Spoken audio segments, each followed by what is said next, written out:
Mi familia se muda al pueblo original del que viene mi padre. Vivimos en un viejo edificio que solía ser una escuela y ahora fue convertido en una especie de granja. Tercero o cuarto grado, durante la feria de ciencias. Me hice el estúpido frente a los jueces y no califiqué en ningún puesto. De camino a casa en coche con mi madre. Estoy molesto y le digo a mi madre que soy un putísimo idiota. Ella se molesta, me echa del auto y me dice que camine a casa. Ahora estoy súper jodido, tengo que caminar como 2 kilómetros. A medio camino me pierdo, intento buscar el lago, pero no lo encuentro. El tiempo pasa, oscurece y hace frío. Empiezo a llorar hasta que al fin encuentro el lago.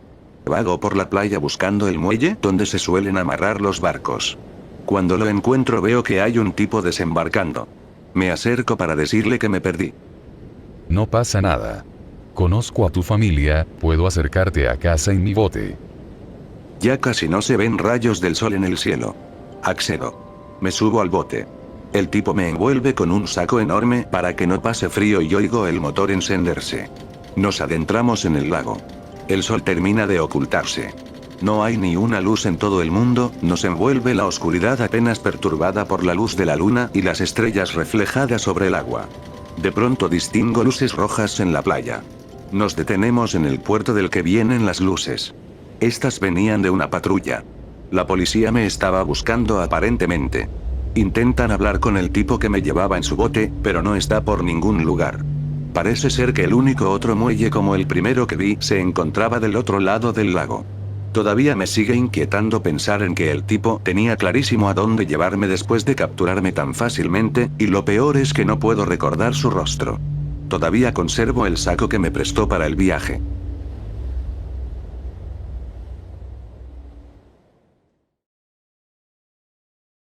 Hace un par de años recién había comenzado la universidad. Era un nini pero actuaba como alguien interesante para evitar ese tema. En mi pueblo natal tenía una novia, gorda, algo fea, pero me había sentido mal por ella y terminamos juntos un tiempo. En las clases empecé a hablar por puro azar con una chica por la cual me sentí atraído por todo un año. La había visto un par de veces afuera de la escuela, pensando siempre que nos veríamos perfectos como pareja. Acábanos saliendo, todo sale bien, me enamoro desde el principio, como si estuviésemos hechos el uno para el otro. Nuestro humor, personalidad y demás encaja a la perfección. Aunque la chica era algo rara. Me contaba sobre cómo frecuentaba a divinos, y los gitanos en la calle le habían dicho varias veces que tenía los ojos de una ninfa. También mencionó que la mayoría de sus ex habían sufrido de alguna manera. Uno tuvo un accidente automovilístico fatal, otro acabó deprimido. Sus compañeras de cuarto también estaban algo perturbadas, siempre hablaban de magia y sangre menstrual. Nunca pensé nada específico sobre esto, eran sus amigas con sus gustos, nosotros seguimos saliendo. Con el tiempo comenzaron a suceder cosas raras. Empecé a sentir un inmenso arrepentimiento, no podía comer ni dormir. Asumí que se trataba de la novia que tenía en el pueblo, así que corté con ella para enfocarme en mi verdadera novia. Me sentí todavía más culpable. Una responsabilidad me comía desde adentro, un dolor vivido y sueños viscerales donde mi nueva novia era un gigante que me torturaba. Me olvidaba. El sexo fue el mejor que tuve nunca, algo que nunca pude replicar. Eventualmente no aguanto más y le digo todo lo que siento a mi novia. Me dice. Ya lo sabía. ¿Qué carajo? Termina conmigo de la nada. Intento volver a conquistarla, pero se rehúsa. Caigo en una espiral obsesiva de acoso, depresión, melancolía y parálisis del sueño. Muchos de estos se sentían extremadamente reales, como uno donde una criatura me arrastraba por la habitación, o uno donde veía ojos rojos en las sombras de los cuervos parados en el árbol fuera de mi cuarto. Cada vez que lograba recomponerme mínimamente ella volvía y se iba para dejarme herido, torturándome sin fin. Cada vez me hallaba más deprimido y obsesionado, acosándola por redes sociales. Hablando con una amiga de mi pueblo natal, oí que le había pasado algo prácticamente idéntico. Según ella, un chico la había estado controlando mediante magia. Esto fue antes de que descubriera X, así que era increíblemente escéptico a todo. Los sueños extraños continuaron, no tenía energía para nada, estaba a punto de perder mi trabajo e incluso pensé en suicidarme. Esto siguió así durante 3 meses, hasta que en una ocasión, esperando en un aparcamiento a un amigo, una mujer gitana se me acercó. Le dije que no tenía dinero, pero ella me dijo que no buscaba eso, sino que se había acercado porque podía ver que estaba profundamente afligido. Me dijo que parecía estar locamente enamorado de una mujer que se había ido de viaje a la que acosaba continuamente. Esto me convenció de que esta gitana sabía algo porque mi ex estaba de viaje, lo sabía porque la vigilaba por redes sociales. También adivinó otras cosas más improbables de adivinar, describiendo a mi ex con precisión. Al confirmarle sus ideas, la gitana me reveló el gran truco. Mi ex había utilizado su sangre menstrual para hechizarme, mezclándola en alguna bebida que hubiese ingerido. De repente me acordé de sus compañeras de cuarto que hablaban de su periodo. Encajaba. Según esta mujer, había algo en mi piso, un regalo o algo que estaba utilizando para robarme energía. Intenté agradecerle, pero ella solo dijo que le gustaba ayudar a los demás. En posteriores ocasiones intenté encontrar a la misma mujer en el área, pero nunca la volví a ver. Tampoco supe de otros gitanos que conocieran a nadie con esa descripción. Vuelvo corriendo a mi cuarto, me olvido de mi amigo y nuestros planes. Tiro todo lo que mi novia me había regalado. Un par de pantalones, una botella de vino, una billetera, entre otras cosas. Mi estrés se redujo un poco, y en ese momento me consideré algo estúpido por creer en los consejos de la gitana. La semana pasó, me sentía mejor, pero todavía no completamente repuesto. Por lo menos los sueños dejaron de ser tan violentos y frecuentes, también había comenzado a comer mejor. Recuperé las ganas de hacer cosas y me propuse limpiar mi piso. En los últimos 6 meses no había hecho nada, así que era un basurero. Trapeé el suelo, limpié las ventanas, lavé las alfombras e incluso me dio por limpiar la puerta. Mientras frotaba el marco con una toalla miré dentro del cerrojo. Había algo dentro, alguien había empujado algo profundamente. Busqué un escarbadientes para sacarlo. Era una coleta de cabello negra, con unas 10 o 15 hebras de cabello atadas entre sí en patrones extraños. El color y estructura del cabello era igual al de mi ex. Me asusté. Llamé a mi amiga y me dijo que debía quemarlo de inmediato. Lo quemó, todavía perturbado. Con el pasar de los meses me recuperé por completo, conocí a una nueva chica y no tuve problemas con ella. No volví a pensar en mi ex, o por lo menos lo hacía cada muchísimo tiempo. Mientras escribía esta experiencia me decidí por revisar su Instagram por primera vez desde que encontré la coleta. Esta mujer no lucía para nada como la recordaba, no parece la misma persona con la que salí. Todo en ella es distinto, su pelo, su maquillaje, hasta sus ojos eran de un color diferente. Me gustaría saber si alguien más sufrió una experiencia similar. ¿Conocen qué clase de magia sexual oscura utilizó? ¿Era una bruja, una cambiaformas o qué me encontré?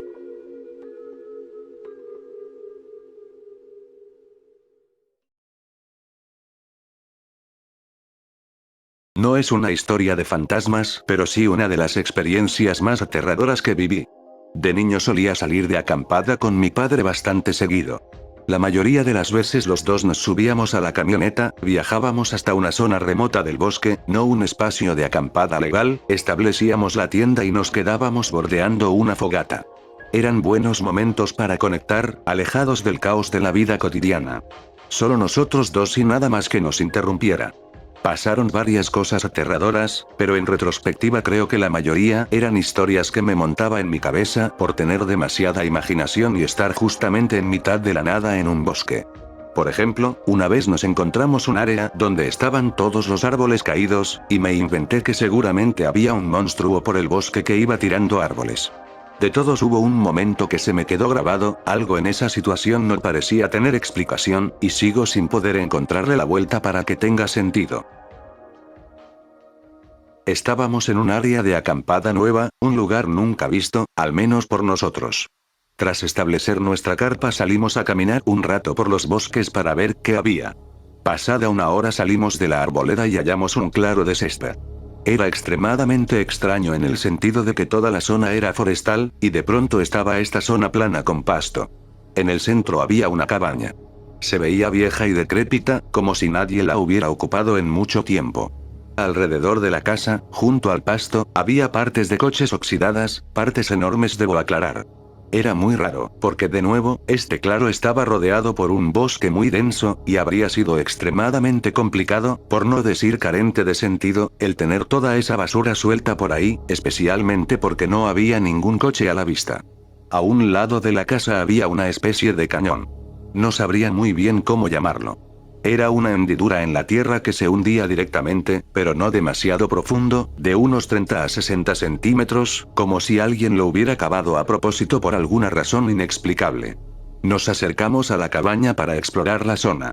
Antes de movernos, notamos que todo estaba muy silencioso, a excepción del canto ocasional de algún pájaro o algo similar. Tan pronto como tocamos pasto, escuchamos claramente a una mujer. Gritaba, enfadada, pero lo que gritaba no tenía sentido, y no creo que hubiera podido entenderlo porque no parecía inglés. Creo recordar que tenía un acento del Medio Oeste, pero lo que estuviera gritando era puro sinsentido. Al grito lo acompañaban golpes contra la superficie de algo, con las manos y pies, y un ruido como de cacerolas cayéndose. Lo que no entendíamos en absoluto es que, claramente podía verse que la cabaña tenía una ventana que daba hacia nosotros, pero no podíamos distinguir a nadie en el interior de esa casa, o por lo menos yo no pude. Otro detalle llamativo era el olor, o la falta de él en realidad. Si han paseado por bosques sabrán que estos tienen una esencia particular. Yo siempre la sentí, es algo refrescante, limpio, un olor a corteza a veces fuerte y acre, pero siempre es esencia, no hedor. Cuando entramos al claro no se sentía nada en absoluto, como si se tratase de un vacío que había succionado todo. Cuando esta mujer empezó a gritar ya no quería estar allí. Estaba más asustado de la idea de estar en el terreno de alguna persona que de alguna posible afluencia paranormal o extraña. Miré a mi padre y le dije que deberíamos irnos, y en ese instante hizo algo que nunca lo había visto hacer antes, ni volvió a hacer nunca después. Me agarró en brazos, y salió disparado hacia los bosques. Mi padre nunca me había cargado de ese modo, y nunca lo había visto correr. Quizás vio algo, tal vez entendió algo que yo no lo sé, pero lo que fuera hizo que se cagara de miedo. Cuando ya había corrido casi 1 kilómetro y estábamos a menos de 400 metros de nuestro campamento, me dejó en el suelo y me dijo que caminara rápido. Todo el trayecto lo hicimos en silencio. Durante todo ese tiempo se mantuvo alerta, preparado para salir corriendo de nuevo. No dejaba de mirar atrás, como esperando algo. Llegamos al sitio de acampada sin incidentes. Mi padre empacó todo rápidamente y nos fuimos. Nunca hablamos de lo que pasó ese día. Las pocas veces que lo mencioné simplemente no responde nada. Casi toda mi vida asumí que habíamos entrado en propiedad privada, pero con el tiempo se me hizo más y más ilógico asumir que solo fue eso. Recientemente investigué por mi cuenta y llegué a la conclusión de que, probablemente, nos encontramos caníbales. Básicamente, en Ohio, West Virginia y Kentucky existen cultos que llevan prácticas caníbales y satánicas, presuntamente. Se han documentado varios casos. Aparentemente no reciben mucha prensa porque los asesinatos que cometen suelen ser difíciles de demostrar por el obvio motivo de que se comen a sus víctimas. Como la mayoría de grupos, tienen sus propios códigos, en su caso parece ser un inglés roto. Creo que lo que gritaba era incomprensible para nosotros, pero no para su grupo, y los cacerolazos eran una señal para alertar a los otros. Pero esto es pura especulación.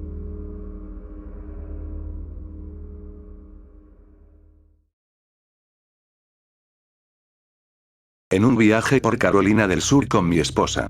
Última noche. Nos vamos a quedar en un parque estatal, acampando cerca de un arroyo a pocos kilómetros del parque. Llegamos al parque más tarde de lo que esperábamos, probablemente a 1 hora y media de que se pusiera el sol. No nos preocupa, tenemos bastante experiencia acampando en todo tipo de sitios, así que no debería costarnos encontrar un lugar, aunque se ponga oscuro. Nos detenemos en la entrada para hacerle una pregunta a un guardabosque. Es un tipo medio raro de mediana edad. Se ve extrañamente preocupado por vernos dirigiéndonos al parque tan tarde, y se mueve putísimamente lento mientras habilita nuestros pases. Nos dice varias veces que se va a las 9 y tiene que dejar el portón cerrado a esa hora. Aja. Finalmente nos dan nuestro ticket para aparcar. La fecha que puso dice que nos vamos a ir dentro de varios días, pero solo habíamos reservado sitio para una noche. Estuve por corregirlo, pero teníamos apuro así que lo pasé por alto y nos fuimos caminando. Aunque el sitio estaba aledaño a la ruta principal, el guardabosque nos dice que tenemos que cruzar el arroyo y tomar el camino marcado con rojo en el mapa. Él es el guardabosque, sabrá más que yo que soy un retrasado. Igual no sé leer bien el mapa. Salimos. En el camino vemos varias personas ya apostadas en sus sitios de acampada. Pasados 2 kilómetros, se ve cada vez menos gente, hasta que no hay nadie. La luz del sol va desapareciendo mientras nos desviamos de la ruta principal hacia el camino naranja y luego al rojo. La calidad de la ruta cambia abruptamente. Muchos baches y fuimos aplastando arbustos durante medio kilómetro hasta el sitio. Esto nos obliga a ir más lento. El sol se puso tras las montañas a estas alturas. No hay ninguna señal de sitio de acampada aquí. Consulto el mapa. Tenemos que corroborar que estamos donde creemos estar. Decidimos seguir adelante. Llegamos a una curva que debería subir por una montaña, deberíamos haber visto 2 sitios de acampada ya, pero no hay señal de nada. Mi esposa se empieza a asustar. Los dos recordamos las instrucciones del guardabosque.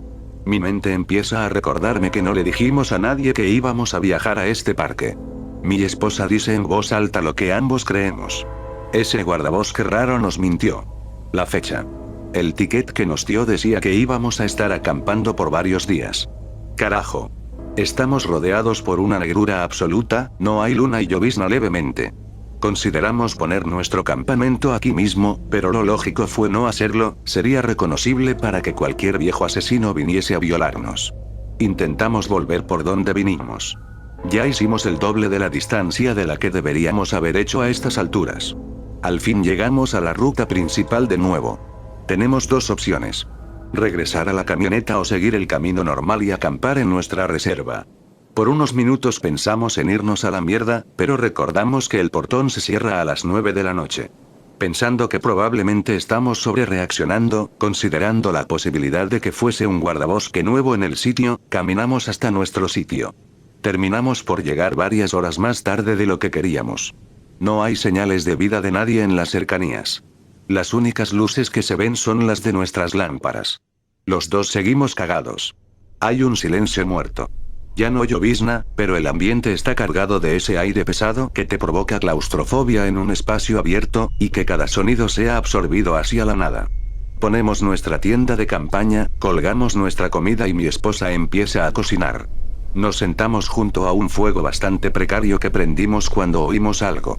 Suena como alguien caminando por la ruta principal, dirigiéndose a nuestra posición, probablemente a unos 22 metros dentro de la maleza. Pienso, ya viene, y saco mi pistola. Apunto con mi linterna al camino, pero no se ve nada. Los sonidos paran. No sé qué hacer, así que empiezo a silbar como un puto pueblerino. Los pasos regresan. Pero no se acercan. Se alejan. Me quedo parado unos minutos. Ya no se oye nada. Eventualmente nos ponemos cómodos, comemos algo y luego nos metemos en la tienda. Me paso toda la noche acostado con la mano agarrando firmemente la pistola. Al salir el primer rayo del sol nos fuimos a la mierda. Mi esposa todavía cree que estuvimos a punto de ser asesinados esa noche. Nunca dejó pasar por alto que yo mismo estuve cargando mi pistola toda la noche, algo inusual. Yo personalmente no estoy seguro de si el guardabosque era estúpido y nos dio instrucciones de mierda. El tipo que se nos quería acercar, fuese un asesino o una persona aleatoria que quería jodernos o solo caminar, fuese lo que fuese, probablemente se asustó cuando me vio con mi arma.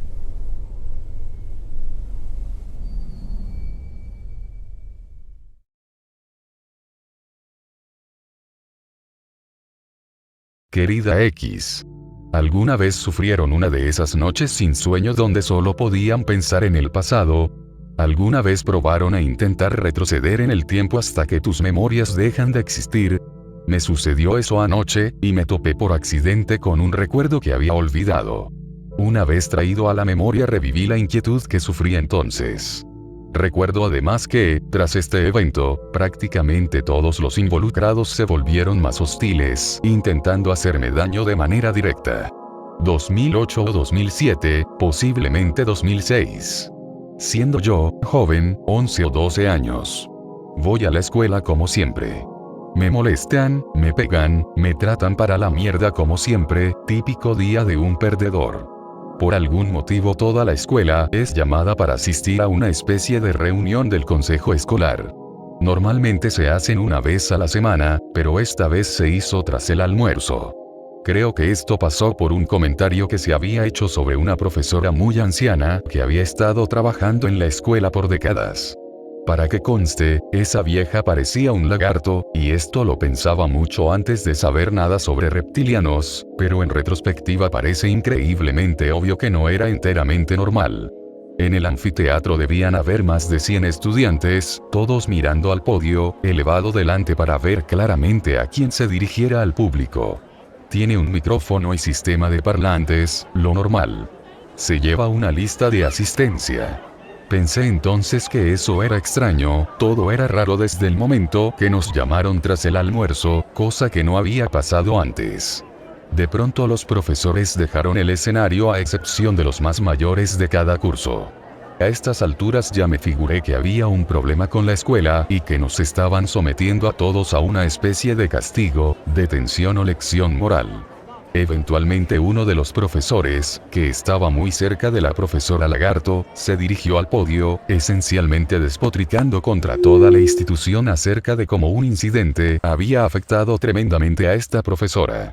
Todos se quedaron callados, mirándola. Hablamos de cientos de personas actuando como soldados mirando fijamente al frente, excepto que eran niños, entre ellos yo incluido, pero recuerdo mirar a mis compañeros, preguntándome por qué todos se estaban tomando esto tan en serio. Mientras miraba a todos, recuerdo distintivamente haber mirado a un lado, y creo que esa sola acción fue suficiente para evadir la siguiente acción que esa profesora tomaría, y esto fue lo que me inquietó. De pronto gritó al micrófono, en tono demandante, «Atención». Todos los estudiantes se levantaron en perfecto unísono ante este grito. El sonido de los cientos de pasos explotando contra el suelo hizo un eco tan violento que me asusté ante mi falta de atención, sintiendo que me había perdido de alguna instrucción vital de la cual todos los demás estaban enterados. Todos se pararon en silencio mientras yo miraba hacia arriba intentando entender qué carajo pasaba. Todos miran a la profesora, en el podio, en silencio. Por dentro me consume la ansiedad, sintiendo que olvidé hacer algo que todos tenían que hacer. Miro a mis amigos, pero ellos no miran hacia atrás, están con los ojos fijos en la profesora que parece estar comandando toda la escuela. Esto fue demasiado para mi mente. Pasados 10 segundos de silencio muerto, dijo: «Rompan filas». Y todo el mundo se dispersó de inmediato, pero en manera excepcionalmente silenciosa. Cuando todo terminó le pregunté a un amigo qué carajo había pasado. Me miró y me dijo que literalmente no tenía idea de qué le estaba hablando, todos a los que pregunté me dijeron que no sabían de qué hablaban y este evento no volvió a mencionarse. De aquí en adelante todo el bullying y acoso empeoró significativamente. Me tuvieron que transferir a otra escuela incluso. Me convertí en un extraño entre este grupo de individuos y no volví a encajar. Mis preguntas son: 1. ¿Qué carajo pasó? 2. ¿Por qué todos hicieron exactamente la misma cosa de forma instintiva, literalmente cientos de personas, en sincronía, y solo yo me lo perdí? 3. ¿Por qué todos negaron el evento y por qué había sucedido el evento? 4. ¿Soy autista? Esto no es broma. Bueno, la última pregunta tal vez, pero no encuentro una explicación convencional a este suceso, y tampoco tengo a nadie con quien discutirlo. Todas las personas que participaron en esa reunión ya han desaparecido de mi vida.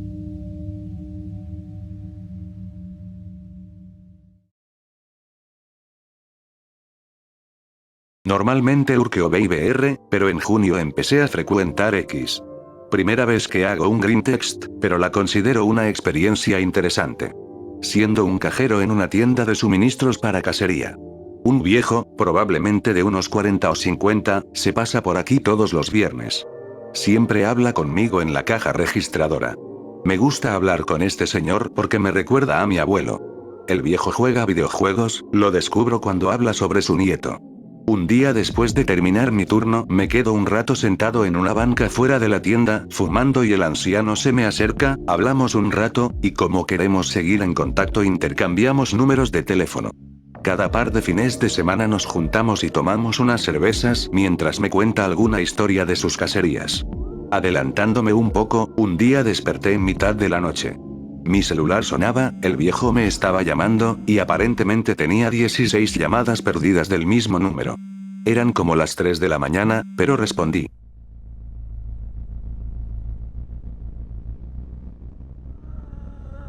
Oigo un quejido, un gorgoteo, y un ruido solo descriptible como un silbido producido por alguien que no sabe, o no puede silbar.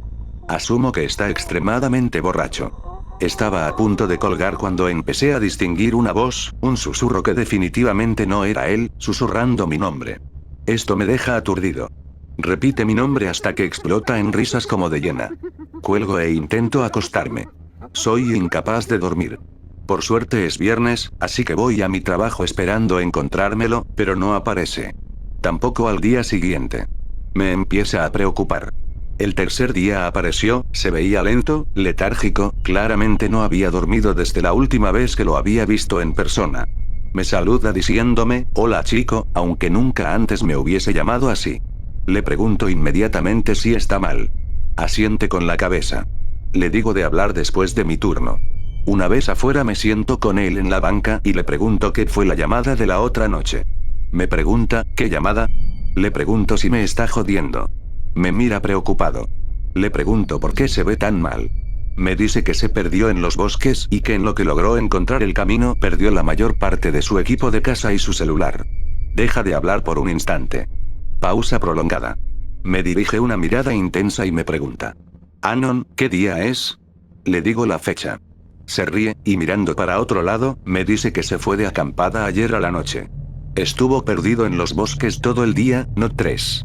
Le recomiendo que vaya a un médico, porque evidentemente algo no está bien. Suspira, asiente, y se va caminando. Eso es todo. Sigo viéndolo de vez en cuando y ahora está mejor, pero ya no se pasa tan seguido por mi trabajo porque dejó de cazar y acampar por completo. Le comenté sobre la voz que escuché en el teléfono la noche que se perdió, pero dijo que no tenía idea de qué pudo haber sido.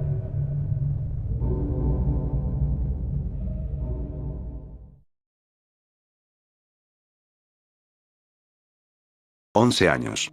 Estaba jugando en el bosque con el revólver calibre 22 de mi padre. Estaba poniendo palos en el lecho de barro de un arroyo y disparándoles como si fuesen soldados enemigos. En eso aparece un señor raro. Me dice: niño, te apuesto a que no puedes atinarle 6 veces seguidas a esta lata. Le digo que la acomode. Está fácil. Pone la lata en el barro y le disparo 6 veces. Miro al hombre en señal de aprobación. El tipo se me acerca y escucho que dice, ya te tengo. Cuando me toca el hombro retrocedo y disparo otra bala por reflejo. El tipo se da la vuelta y sale corriendo. Me quedé un rato sopesando qué había hecho mal, pensando que había roto una regla. No me explicaba por qué el señor había actuado tan raro. Volví a casa y todo siguió su curso normal. Años después me di cuenta. No dejo de agradecer que mi padre fuese una puta bestia que usaba un revólver que se cargaba con 10 balas.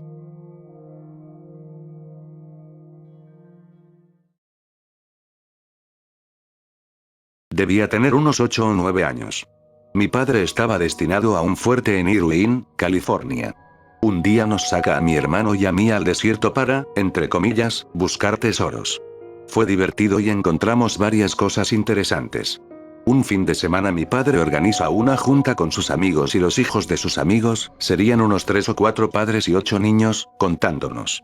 Nos conducen por el desierto hasta que llegamos a un sitio que, me dijeron, se trataba de una antigua mina. Empiezo a explorar la zona con mi hermano. Nos acercamos a la mina. Nos dicen que no nos alejemos mucho ya que puede ser peligroso. Es una mina abandonada, las rocas podrían ceder y caernos o encerrarnos, tiene sentido. Miro al interior de la cueva, notando algo. Hay 3 pares de luces. Como 3 orbes rojos. Le pregunto a mi padre qué es eso. Mi padre mira. Lo siguiente que sé es que todos los padres están saliendo corriendo con sus hijos, y el mío hace lo mismo. Nos metemos en el auto y no volvemos a pasar por allí de nuevo. En el camino a casa le pregunté a mi padre qué eran esas cosas que parecían ojos. Según él tenían que ser reflectores para desincentivar a las personas de adentrarse en las minas. En su momento me tuvo sentido, pero hoy sé que me mintieron. En futuras ocasiones que pregunté mi padre no quiso hablar del tema. Han pasado 30 años y no he podido encontrar ninguna información al respecto. Aún recuerdo claramente los ojos de la caverna.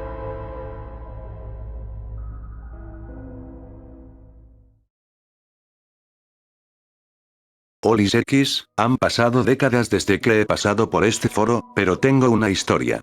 Me pasó hace un año y siento que ya no hay peligro de compartirla. Me habían dado una nueva posición en una universidad, enseñando e investigando.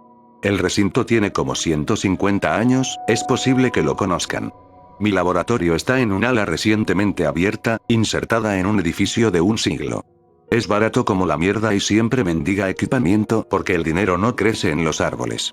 La mejor parte son las catacumbas. Suena ridículo, pero así la llamaban los estudiantes. Solo es una serie de sótanos bajo el edificio de ciencias que se une con los túneles de mantenimiento. Cuando la gente se retira o ya no necesitamos ciertas cosas las tiramos aquí abajo. Básicamente no hay ninguna organización. He encontrado químicos antiguos, equipo de alto voltaje, cristalería, de todo. Mucha mierda que la OSA probablemente no permitiría, pero que puede llegar a ser útil. Lo que seguridad no sabe no puede hacerle daño, así que, siempre que puedo o encuentro algo me lo llevo al laboratorio. Un viernes por la tarde, me encontraba preparándome para un experimento que haríamos la semana siguiente. Olvidé que necesitaba alguna fuente de alimentación, y sin tener una, viajo a las catacumbas. Las secciones más viejas siempre huelen un poco a mierda y moho, tiene pocas luces que iluminan débilmente, así que usaba la linterna del celular para ver mejor. Pasé por habitaciones llenas de muebles viejos, pilas de teléfonos de escritorio de casi 1 metro, y archivadores. Llego a la sección donde se guarda el equipo. Mientras busco mis cosas noto que una habitación que normalmente está cerrada, está abierta. Asumo que deben estar haciendo mantenimiento. El sótano tiene goteras y la semana pasada hubo una tormenta que causó cortes de energía. Miro al interior de la habitación misteriosa. No hay nada que pueda usar, pero me da curiosidad. Está lleno de armarios del siglo XIX y cofres de almacenamiento. Empiezo a inspeccionar con más detenimiento. Hay equipo eléctrico que no puedo identificar, libros, fósiles, y especímenes herbarios. Abro el cajón de uno de los gabinetes al final de la habitación. No se ve un carajo por la luz titilante de 40 watts que cuelga en el frente del cuarto. Iluminé con el celular, viendo lo que parecía una caja de madera llena de naranjas secas. Agarré una de las bolas marrones oscuras, se siente como de papel al tacto, y cruje un poco al ser presionada. La doy vuelta. Hay 2 agujeros en lo que sea esto. No es una naranja. Es una cabeza de bebé reseca. Me cago en Dios. La tiré de nuevo en la caja junto a la otra docena de cabezas y me tropecé mientras intentaba retirarme. Me dio un pequeño ataque de ansiedad, salí corriendo con las piernas débiles y cuando volví a la entrada vomité junto a la puerta. No podía procesar que había agarrado la cabeza de un niño muerto. No sabía qué hacer. Había encontrado cosas cuestionables ahí abajo en el pasado, pero nada que fuese más allá del precursor de alguna droga dejada por la Facultad de Química que creo que tenía proyectos de investigación extracurriculares. No soy arqueólogo, pero esa mierda no era material de investigación normal. De hecho, no tenemos departamento de arqueología desde hace 30 años. Corro buscando a alguien. La única presente es la jefa del departamento. Es una señora alemana mayor, la que me reclutó en primer lugar. Es buena pero muy seria y apegada al reglamento. Apenas puedo explicarle nada, solo logro decirle que encontré algo en el sótano. La noté ligeramente exasperada por mi interrupción, y me siguió hasta el cuarto del descubrimiento. Le señalé la caja, la abrió, y se quedó paralizada por lo que pareció una eternidad, observando a los hoyos negros en las cabezas. Cerró el gabinete de un portazo y me miró. Anon, si sabes lo que es bueno para tu carrera, me ayudarás a hacerme cargo de este problema que descubriste. Me dijo que nadie podía enterarse de esto. Probablemente no exista documentación sobre cómo conseguimos estas cosas y la facultad no tiene tiempo o recursos para enfrentarse a la policía y la prensa. Podrían ser caneos de la colonia Backwater y no queremos pasar por la pesadilla mediática que significaría tener caneos de niños indígenas sin fichar en nuestro sótano. Accedí de mala gana. Por más jodido que parezca el asunto, no tengo las agallas de enfrentarlo solo y por aquí a los mensajeros suelen dispararles, no sé si me explico. Sacó el cajón del gabinete, apiló un par de papeles tirados y empezó a caminar por los pasillos. Le pregunté a dónde íbamos. La incineradora. Tenemos un cuarto en la parte trasera del complejo donde se encuentra un incinerador donde tiramos la basura. No lo usamos seguido, casi siempre se utiliza para quemar los animales después de haber experimentado con ellos. Abrió las puertas del incinerador, tiró el cajón, la cerró, y presionó el botón sin dudarlo. Los quemadores a gas natural se encendieron y un brillo rojo emanaba de las puertas del incinerador. Me dijo. Hiciste bien en venir a mí. Asegurémonos de que esto no se vuelva en un problema para ninguno de los dos, ¿de acuerdo? Asentí y los dos salimos del lugar en silencio. Conduje a casa, me di una larga ducha para sacar toda la mugre de mi cuerpo, y me quedé viendo al techo hasta las 3 de la mañana, preguntándome qué mierda hacía con mi vida. Desde entonces los dos hicimos de cuenta que este incidente nunca sucedió y no escuché nada más sobre ese cuarto, pero la siguiente vez que tuve que bajar al sótano, la puerta a este había sido tapiada con ladrillos. Esto todavía me persigue. No son las cabezas lo que me perturba, sino el no saber. ¿Por qué estaban ahí? Todas las escuelas prestigiosas antiguas tienen cuartos como ese, odian tirar cosas. Pero nunca me había encontrado algo así. No sé si fue cosa de un antropólogo jodido de la cabeza que se traía cabezas decapitadas, o si eran trofeos de un asesino serial que escondía sus cosas en el sótano. Sonará raro, pero busquen lo que pasó con Annie Lee. Era una estudiante graduada de Yale que fue asesinada por un técnico de laboratorio, el cual escondió su cuerpo en la pared de uno de los edificios de investigaciones. La duda que se quedó grabada en mi mente es, si no eran objeto de investigación, ¿cuánto tiempo llevaban ahí? ¿120 años? ¿2? Me hace preguntarme cuánta mierda como esta será encubierta en colegios y universidades diariamente.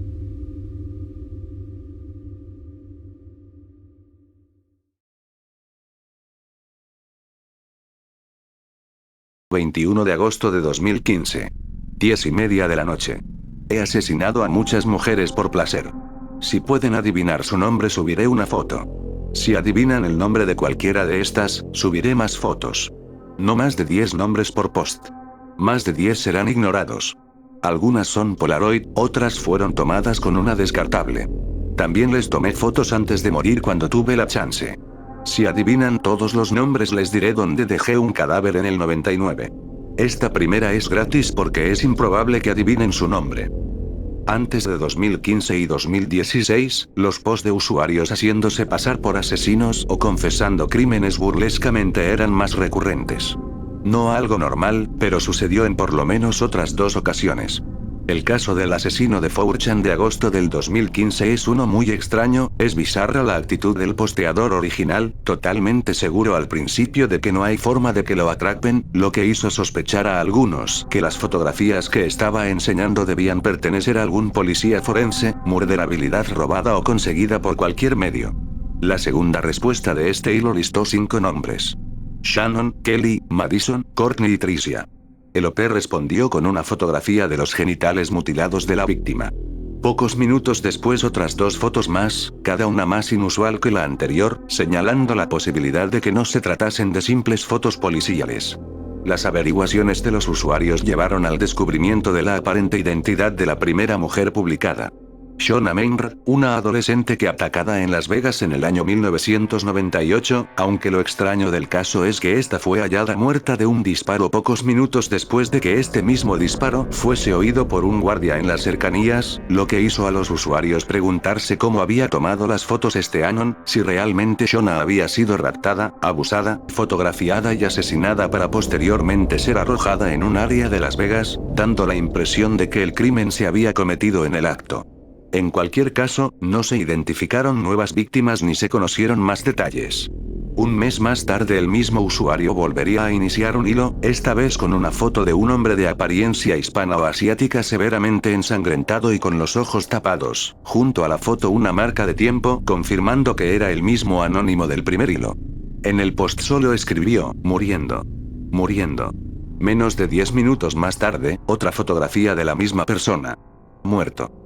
La última publicación conocida de este presunto asesino es esta. Volveré en un mes para terminar el juego. Si no es exactamente esta misma marca de tiempo con una fecha actualizada, no soy yo.